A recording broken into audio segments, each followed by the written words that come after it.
श्री भगवान इंद्रियों को स्वतंत्र छोड़ने पे नहीं मिलते। याद रखो, संत संग से इंद्रियां संयम में होती हैं। जहां जहां असंयम है वहां वहां अशांति है, दुख है, बेविचार है, संयम विहीन जीवन, शुष्क उदासहीन पशुवत जीवन है। संत संग से इंद्रियों की शांति बढ़ती है, सुख प्रत्यक्ष दर्शने लगता है, कल्पना का नहीं। पूर्ण ब्रह्मचर्य तो देश का, समाज का, आत्मा का, सबका परम लाभ, अपना परम लाभ। इसलिए संत संग का पहला सोपान, चाहे गृहस्थ हो चाहे विरक्त हो, ध्यान देकर सुनो, चाहे गृहस्थ हो चाहे विरक्त, जरूरी है अपनी शक्ति को नष्ट करना, आवश्यकता के अनुसार धर्मयुक्त प्रयोग तो ठीक है। हम तो प्रणाम करते हैं उन गृहस्थों को जो गृहस्थ होते हुए ब्रह्मचर्य का नियम वृंदावन में लिए हुए। ये आज जो सर्वनाश किया जा रहा है ब्रह्मचर्य का, इसी से संत लाभ नहीं मिल पाएगा। चाहे गृहस्थ हो, संतानोत्पत्ति के लिए धर्म पूर्वक अपनी पत्नी से सहवास करने की शास्त्र आज्ञा करता है, और दूर दूर जगह देशों में रहते हैं और ब्रह्मचर्य का नियम लिए हुए। एक तो परिवार अमेरिका में है, आए हुए हैं कुछ समय से, भी हम वृंदावन में सत्संग में भी होंगे। सब सुविधा, अमेरिका जैसे देश में रहने सब सुविधाएं। ब्रह्मचर्य सेवन से अमोघ लाभ प्राप्त होता है। बड़े ही सरल सात्विक वृत्ति से, और हितधाम में कसम खाई थी ब्रह्मचर्य की कि हम दोनों मिलकर के कसम खाते हैं कि आज के बाद ब्रह्मचर्य रहेंगे। कैसा जीवन! पहला, ब्रह्मचर्य सेवन से लाभ। संत संग का पहला लक्षण है आचरण की पवित्रता। अपने तो कितने ऐसे परिवार हैं, हम तो उनको प्रणाम करते हैं जो एक साथ पति पत्नी रहकर संयम पूर्वक जीवन व्यतीत कर रहे हैं। बलिहारी भगवान की असीम कृपा है, जिसके संग का डर बना रहता है उसी संग में रहकर दोनों निकल गए। आचरण की पवित्रता, इंद्रियों की शांति। इंद्रियों की शांति अर्थात ब्रह्मचर्य, प्रत्येक इंद्रिय का ब्रह्मचर्य। 7 दिन एक साथ रह रहे हैं, फिर भी कसम खा के ब्रह्मचर्य रहे हैं। कितनी अपार कृपा श्री जी की, कैसा मन हो कर देती है श्री जी। नहीं तो बहुत कठिन है, बहुत कठिन है। वही जानते हैं जो इस मार्ग में चलते हैं। ब्रह्मचर्य से तत्काल प्रभाव बढ़ता है। क्या? स्मरण शक्ति। बहुत ध्यान देने की बात है।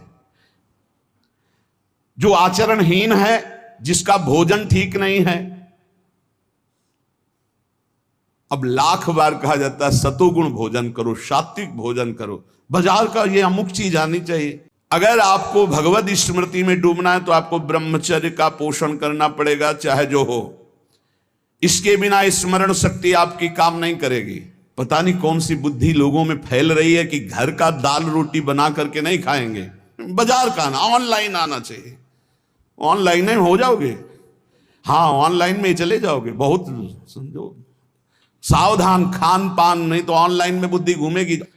स्मरण शक्ति बहुत प्रवीण, एक बार जो सुन लिया उसका सैकड़ों बार मनन हुआ, मनन होकर उसके आगे धारणा शक्ति। श्री जी में चित्त लगाने के लिए थोड़ा ऑनलाइन से हटो, थोड़ा सा अपने चित्त को सुधारो। हम कह रहे हैं जबान में अगर सात्विक भोजन केवल जाएगा तो भजन में बहुत रुचि होगी, संयम से रह पाओगे। जो ब्रह्मचारी नहीं, स्मरण शक्ति नहीं होगी, धारण करने की शक्ति नहीं होगी, खोखला जीवन हो जाता है।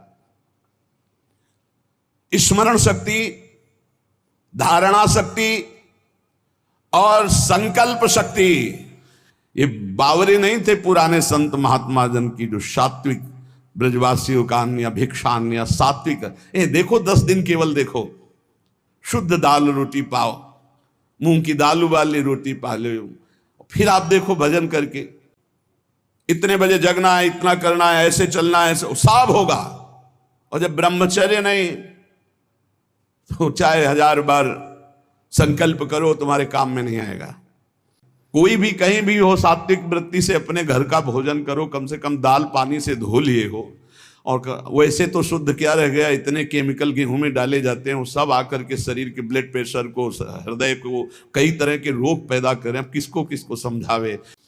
स्मरण शक्ति, धारणा शक्ति, संकल्प शक्ति, इच्छा शक्ति जिसे कहते, और उत्साह शक्ति।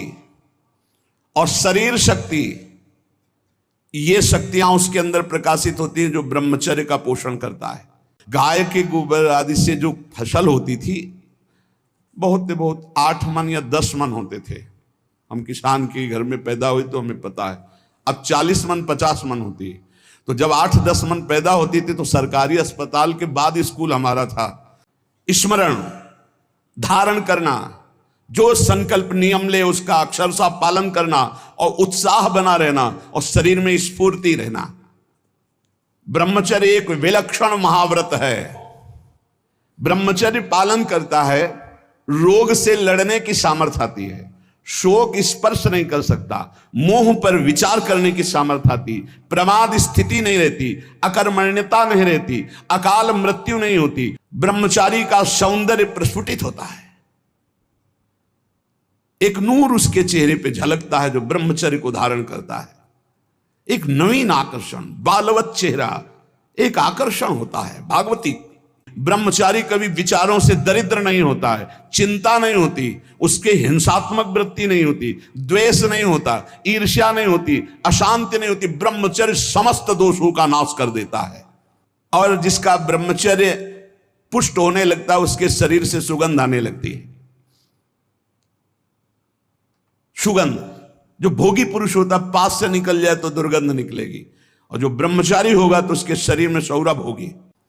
तमोगुण रजोगुण का विकार, काम क्रोध लोभ मोह मत्सर अभिमान, इन शत्रुओं को पराजित करने के लिए, आत्मा आनंद में स्वराज्य पर स्थित होने के लिए इंद्रियों का संयम ब्रह्मचर्य अत्यंत आवश्यक है।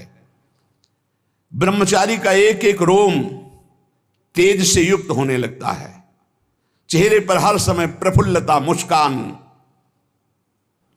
ब्रह्मचर्य का विमल प्रताप प्रकट होता है, वीरवान बलवान होता है, विद्वान होता है, तपस्वी होता है, मनस्वी होता है, त्यागी होता है, तत्व चिंतन परायण होता है।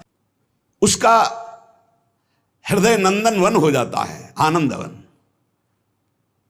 बिना किसी कारण की प्रसन्नता बनी रहती है। ब्रह्मचर्य में अलौकिक अमानुषिक शक्ति जागृत हो जाती है। अमानुषिक ऐसा कैसे हो सकता है? हो सकता है क्योंकि ब्रह्मचर्य है, क्योंकि भगवत मार्ग का पथिक है। उस शक्ति, उसकी शक्ति के सामने संसार को आश्चर्य असंभव जान पड़ता है। शरीर अगर किसी असाध्य रोग से युक्त है तो भी उसके विचार कभी रोगी नहीं हो सकते, विचार स्वस्थ रहता है। देश का अभ्युत्थान, अपना अभ्युत्थान, समाज का अभ्युत्थान एक ब्रह्मचारी ही कर सकता है, व्यभिचारी नहीं। तो ये मूर्ख लोग ये नहीं समझते कि तुम इंद्रियों की गुलामी स्वीकार करते हो या स्वतंत्रता। और जो ब्रह्मचर्य नष्ट करता है, स्मरण शक्ति नष्ट, धारणा शक्ति नष्ट, इच्छा शक्ति नष्ट, उत्साह नष्ट, शरीर शक्ति नष्ट। मन की गुलामी स्वीकार करते हो या स्वतंत्रता? स्वतंत्रता किसे कहते हैं अभी जाना नहीं। मनमानी आचरण को तुम स्वतंत्र कहते हो कि मैं जो चाहूं। कितने मिनट स्वतंत्र हो जरा देखो, 1 सेकेंड भी नहीं। हर वृत्ति तुम्हें गुलाम बनाए हुए है। सिकुड़ा हुआ मुंह, खिन्न मुंह, देखने से ही लगेगा पता नहीं कितना बोझा लादे हुए बैठा है दिमाग में। पथ्यास्यायी व्यायामी स्त्रीस्तु जितात्मा नरो न रोगी स्या। क्या इंद्रियों का गुलामी कभी स्वतंत्र हो सकता है? विचार करो, स्वतंत्र कौन है? स्वतंत्र है जो संयमी है, संतोषी है, जितेंद्रिय है। रोगी कौन नहीं है? बोले जो सदैव पथ्य का भोजन करता है और मित भोजन, हित और मित, शरीर के अनुकूल, साधना के अनुकूल और थोड़ा भोजन करता है। याद रखो, ब्रह्मचर्य सेवन ही प्रभु प्रेम और आत्मज्ञान की नींव और स्वच्छ मार्ग है। पथ्यास्यायी। दूसरा व्यायामी, रोज सत्संग में घुमा घुमा करके, चाहे आप 15-20 मिनट ही करें, व्यायाम करें। 2-3 किलोमीटर आप दौड़ो, चलो बाहर दौड़ने के लिए, नहीं तो ऐसे यंत्र चल गए। शरीर में सहने की सामर्थ्य ब्रह्मचर्य से आती। गर्मी सर्दी बरसात मान अपमान निंदा स्तुति, ये ब्रह्मचर्य से सहने से। ब्रह्मचारी को सबसे पहले अपनी रसना पर नियंत्रण रखना आवश्यक है, जबान पर। शरीर को एक बार पसीना पसीना करो, थोड़ी सी बैठक, थोड़ी सी थोड़ा व्यायाम करो। ये साधना के लिए, भगवत प्राप्ति के लिए कह रहे हैं, कोई कुश्ती लड़ने के लिए नहीं कह रहे। ये जरूरी है। गंदे आचरण वाले, जिनको पवित्रता का ज्ञान नहीं, जिनको केवल अर्थ पिशाच हैं, नाना प्रकार की अपवित्रताएं करके तुम्हें भोजन परोसते हो, गरम गरम तुम्हारे सामने आया, तुम अमृत समझ के खा रहे हो, तुम्हारी बुद्धि नहीं खराब हो जाएगी। पथ्यास्यायी, पथ्य का भोजन, मित भोजन करने वाला, और व्यायामी, और स्त्रीषु जितात्मा। स्त्री शरीर है तो पुरुष की तरफ नहीं, पुरुष शरीर तो स्त्री की तरफ नहीं। सबसे पहले सतमार्ग में चलने वाले को इस रसेंद्री को मारना होता है। रसेंद्री, ये जीत गए, सब जीत गए, और इस मार्ग में सबसे ज्यादा इसी को दुलार करने का अवसर मिलता है। जितात्मा, आकर्षित ना होना। नरो न रोगी स्यात्, उसे रोगी नहीं कहते, भले वह साध्य रोग से ग्रसित हो, और अगर ये नहीं है तो वो रोगी ही है। जहां निमंत्रण होगा वहां चक्क होगा। बस को खाओ और चौपट करो अपनी साधना, अपने परमार्थ को चौपट कर दो। खाना ही मृत्यु है और खाना ही जीवन है। जो पवित्र भगवद अर्पित मित आहार करता है वो अपने जीवन को भागवतिक बना लेता है। आज नहीं तो कल पता चल जाएगा कि वो रोगी है। साधना करने वालों के लिए इंद्रियों को पावन करना, इंद्रियों को संयम में रखना बहुत आवश्यक है। याद रखो, परमार्थ में चलने के लिए रसेंद्री को बहुत शासन में जरूरत है, बहुत शासन की जरूरत है रसेंद्री में। अगर रसेंद्री आपकी छूटी हुई है तो कोई भी इंद्री आपके कब्जे में आने वाली नहीं। मन के गुलाम, इंद्रियों के गुलाम, स्वेच्छाचारी भोगों की दुर्दशा में पड़ा हुआ मनुष्य है आज।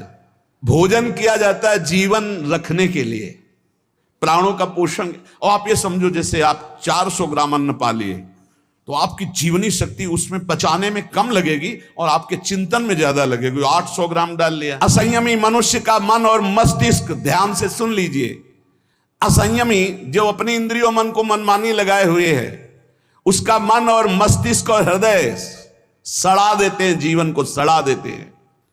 एक दिन सुना था 24 घंटे में एक मानव शरीर को स्वस्थ रहने के लिए 400 ग्राम अन्न की जरूरत होती, बस। इसके बाद तो ऊपर ओवरलोड करना है। इतनी हानि आप नहीं समझ पा रहे, रोगों का घर बढ़ा रहे हो। मन और इंद्रियों को संयम में रखकर भगवत चरणारविंद से नहीं जोड़ोगे, सड़ा देंगे तुम्हें। तुम्हारे अंदर ही इतनी सोच गलत कर देंगे, जलोगे। ऐसा भोजन करो जिसमें तेल आदि गरिष्ठ पदार्थ ज्यादा न हो, तो आपकी जीवनी शक्ति बढ़ेगी। आप उसी जीवनी शक्ति से भजन करेंगे। भजन में मन क्यों नहीं लगता? आप देखो, एक दिन खा के अच्छे, और एक दिन 2 रोटी खाओ केवल हमारे कहने के अनुसार। जो ब्रह्मचर्यहीन है, मनमानी आचरण करता है, ध्यान से सुनो। पहला लक्षण अशांत, दूसरा कहीं मन न लगना, अस्थिर चित्त, तीसरा अस्वस्थ, चौथा मलिन स्वभाव, हीन स्वभाव। तो बहुत लाल मिर्च वाला गर्मा गर्म, ये ब्रह्मचर्य के लिए सब हानिकारक। उत्तेजक भोजन नहीं, उत्तेजक दृश्य नहीं, उत्तेजक बातें नहीं, तभी संयम से चला जा सकता है। किसी भी कार्य को कह दो सबसे पहले ना। उत्साहहीन, हर कार्य के लिए बोझा मानना, ना कर देना। सदा के लिए भय का डेरा पड़ जाना अंदर। प्रतिदिन एकाग्रता पूर्वक कुछ सदग्रंथों का स्वाध्याय सबको करना चाहिए, सत्संग सुनना चाहिए, परम पवित्र महाभागवतों के चरित्र पढ़ने चाहिए। ये देखो शास्त्र है, ये महापुरुषों के द्वारा लिखा हुआ, जिन्होंने अनुभव किया, सबके मनों में अपने मन को मिलाकर सरलता पूर्वक विश्वेश्वर भगवान की प्रार्थना, उनका नाम जप करना चाहिए। केवल ऐसे संयम से चलने से सबकी उन्नति का भाव जागृत हो जाता है। इंद्रियों का जो असंयम है वो हर तरह से मनुष्य को नष्ट कर देता है। लोग अंदर का सुधार नहीं करते, निस्वार्थ भाव जागृत हो जाता है। पूरे जगत का मंगल वो कर सकता है जो संयमी है। जो संयमी नहीं, वो दीन दुखी अपनी इंद्रियों के पोषण भरण में लगा रहता है।